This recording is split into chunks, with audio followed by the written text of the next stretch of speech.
Andrés Manuel y la carta que lo exhibe todo.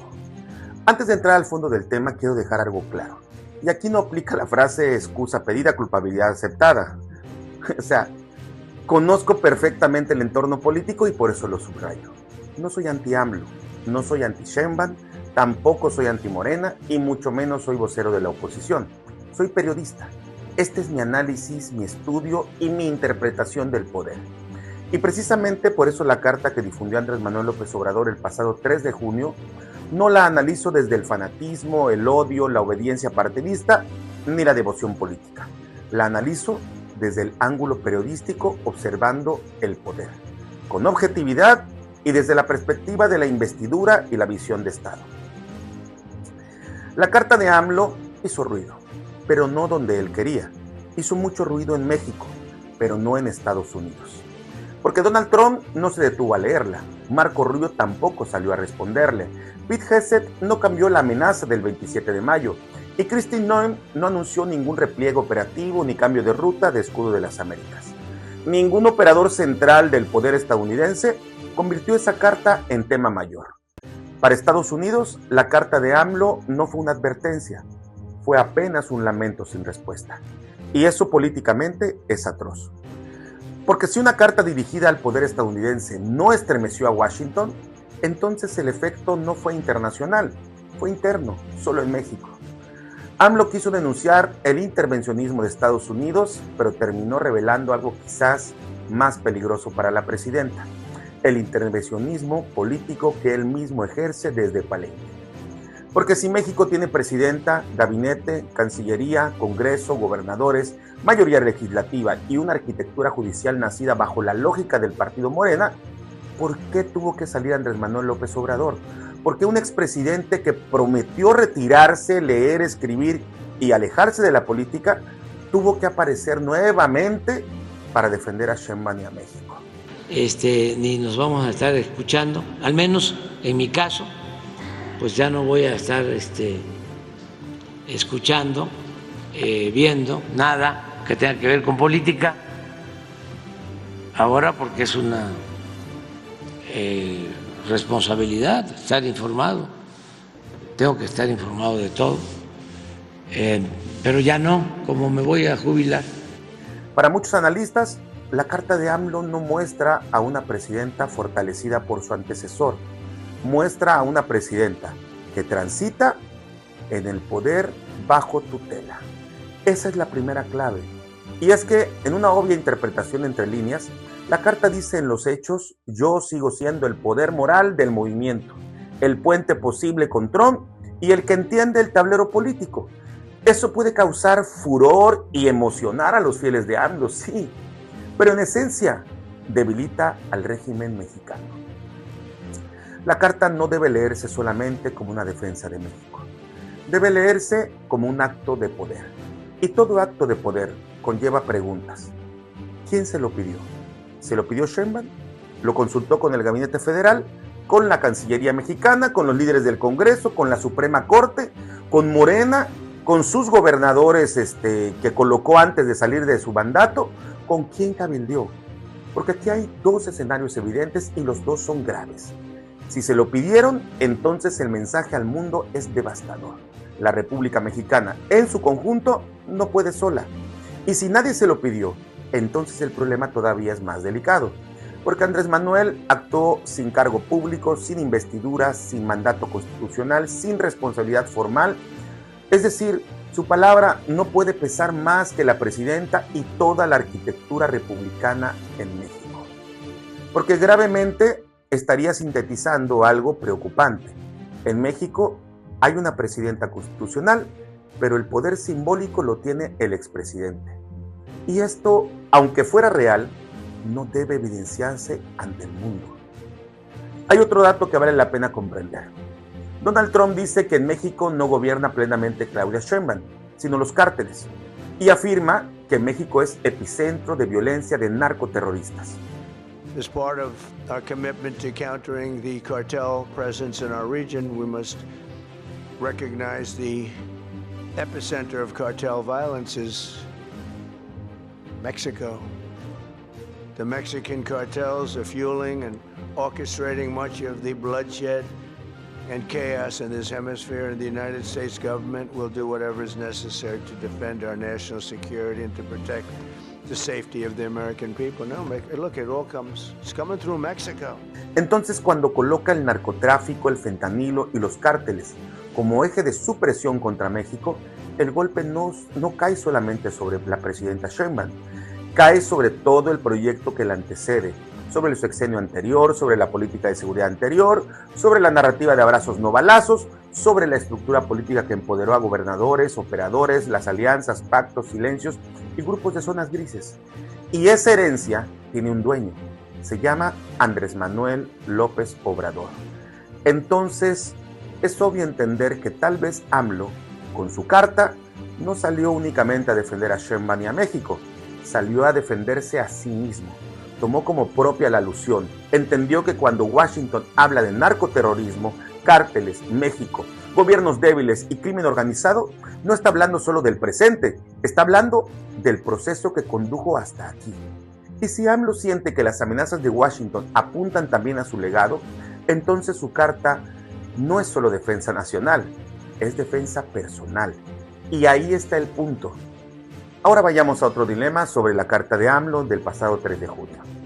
Él intenta vender que Trump cambió porque está mal asesorado, que el Trump de antes era distinto, que el Trump con el que él trató era más razonable, que ahora lo rodean halcones, fanáticos, operadores duros y asesores que no entienden México. Esa tesis es un tanto engañosa como exagerada. Trump no cambió por malos asesores. Trump cambió y llegó a esta nueva etapa de gobierno con otra doctrina. Llegó con otros operadores porque tiene otras políticas. No es un Trump mal aconsejado, es un Trump mejor armado para una política más dura. Y Andrés Manuel López Obrador quiere seguir leyendo a Trump con los lentes que usó en el 2019. Ese Trump del que habla AMLO ya no existe, evolucionó. El Trump actual ve frontera, fentanilo, cárteles, narcoterrorismo, petróleo, Cuba, Venezuela, China, Rusia, BRICS, dólar, crimen transnacional, corredores migratorios, gobiernos de izquierda que durante años se empoderaron con financiamiento inexplicable, mientras Estados Unidos parecía distraído en Ucrania, Medio Oriente, la OTAN, el gasto militar, las armas y los conflictos lejanos. Para este nuevo Trump, México no es solamente un país más. México es la frontera sur del poder estadounidense, corredor migratorio, paso del fentanilo, vecino industrial, socio comercial, la puerta de Centroamérica, la plataforma energética. Es el país que si se inclina demasiado hacia un bloque antiestadounidense, no altera solo la diplomacia, altera la seguridad nacional de Estados Unidos. Por eso López Obrador no está entendiendo o no quiere aceptar que el cambio no es el temperamento de Trump, el cambio es la doctrina de Estados Unidos de América. Y en esta nueva doctrina, lamentablemente para Claudia Sheinbaum Pardo, no enfrenta solo a Donald Trump, enfrenta la factura, el costo político por el ascenso al poder, el entorno de hombres en su propio movimiento de Morena que no aceptan en lo más mínimo el concepto de primera mujer presidenta de México y un expresidente que no se ha terminado de retirar del escenario político. Y vale la pena hacer historia.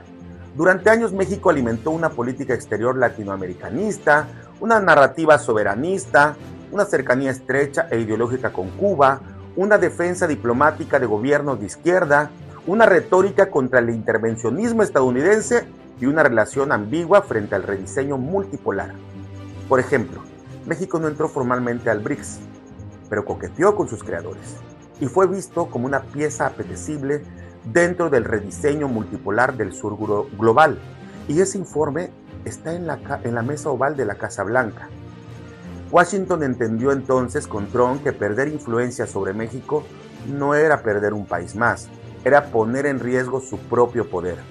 Por eso el conflicto real es hemisférico, y esa es la razón por la que aparece Andrés Manuel López Obrador. Y su estrategia es lo que él quiere que parezca esa carta, y no lo que realmente es esa carta. La carta, fíjense, la carta no la presenta como un misil, la escribió como una llave, La intención es clara y contundente. AMLO quiere que Washington vuelva a reconocerlo como interlocutor. Pero al hacer eso, le hace mucho daño a Sheinbaum y a todas las instituciones republicanas de México. Porque si AMLO quiere volver a ser interlocutor, entonces Sheinbaum quedaría como intermediaria. Eso es grave. La carta, así en su conjunto y en su lectura entre líneas, no es muy valiente. AMLO habla de los asesores de Trump en genérico, por ejemplo. No se atreve a mencionar sus nombres. No dice Marco Rubio, Pete Hegseth, Kristi Noem, los nombres de quienes operan la nueva política dura de Washington. Porque no es lo mismo atacar asesores en abstracto que señalar directamente a los operadores por su nombre. Y por otra parte, Andrés Manuel López Obrador también es impreciso cuando dice que tuvo entendimiento absoluto con Trump. Trump amenazó y AMLO cedió en el pasado. Trump apretó con aranceles y México militarizó su frontera sur. Trump exigió contención migratoria y México se convirtió en su muro fronterizo. Trump presionó y México capoteó la amenaza. Entonces, ¿cuál otro Trump? El Trump de antes también imponía, amenazaba, doblaba, sabía que México cedía rápido cuando la amenaza económica era creíble. Hoy Trump ya no negocia así. Hoy colocó a sus asesores y operadores en el primer frente. Hoy Trump ya no toma la llamada a menos que a él le convenga. Está en otro nivel. Es inaccesible, más duro, más presidencial, más imperial. Por eso la carta de AMLO es también una confesión de impotencia. Ya no puede negociar como antes. La tesis dicta que Donald Trump golpea a México desde afuera, pero AMLO vulnera la política mexicana desde adentro. Trump amenaza al gobierno mexicano, pero AMLO le quita autoridad a la presidenta de México. Esa es la imagen mundial. Una presidenta constitucional con un poder heredado, compartido y vigilado. Porque lo que México vive no es solo una presión externa, vive un intervencionismo político interno. La clase política sabe que en el viejo régimen priista, los expresidentes se iban. Entendían una regla elemental del poder mexicano. El presidente en turno no podía sentirse intervenido por el expresidente. Eso también lo sabe AMLO. Por eso al final de su gobierno prometió retirarse. Dijo que leería, que escribiría, que se alejaría de la política, que no intervendría. Y entonces sonó prudente, inteligente y muy responsable. Ella, la política o la práctica política la abandono, la dejo, me jubilo de eso y me dedico a estudiar. No obstante, la realidad ha sido otra. No se ha ido, nunca se fue realmente. Sigue siendo centro simbólico, oráculo, sombra, tutor, punto de consulta, presión, alineamiento y corrección. Esa permanencia deteriora toda la estabilidad política. Incluso en la alianza Morena Verde PT ya se han visto tensiones, resistencias y rebeldías frente a líneas presidenciales de Sheinbaum y sus decisiones políticas rumbo al 2027 y 2030. Ese es el punto más delicado de esa carta. La imposibilidad de Sheinbaum de convertirse en presidenta total mientras AMLO siga apareciendo como presidente moral. Porque si en cada crisis necesitan que AMLO salga a hablar, entonces Morena no construyó un régimen institucional, construyó una religión política. Esto es Juicios del Poder con Jonathan Estrella Internacional para Escudo de las Américas desde El Salvador. Aquí analizamos el poder sin permiso.